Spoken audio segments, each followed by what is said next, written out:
we have to pay attention. These scammers are trying as hard as they can to get our money, to screw us over. And that just means we have to be way more diligent. Now, this email that supposedly came from Amazon, I don't think Amazon would use so much negativity into this preview section here. Payment declined. So your order is not canceled and your account is not suspended. I don't believe they would use that much negativity.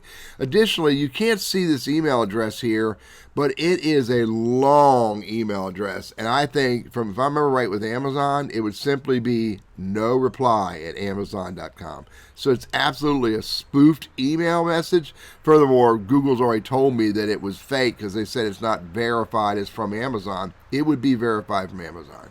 And additionally, why would there be an image of a credit card on the screen? I get the Prime logo, but I don't think it's called Prime logo. I think it's called Amazon logo. Then, here's the biggest failure of it all. Customer is misspelled. That really is bizarre. And furthermore, this look down here, Amazon.com Prime Service. They do not call themselves Amazon.com. The business is called Amazon. Additionally, they don't refer to it as Prime Service.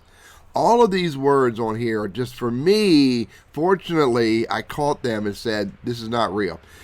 And additionally, what I strongly urge you to do is if you ever get an email from anyone who says you need to update your contact information, your payment information, etc., never click on this link here. Just simply go to Amazon.com's website or whatever website you're using. Just go to their website and log in, because the same message is going to be on the website as well once you log in. That's almost de facto. The email is going to align with the same message on the website. I'm Teddy, your Google Workspace and Gmail guy. Please be safe.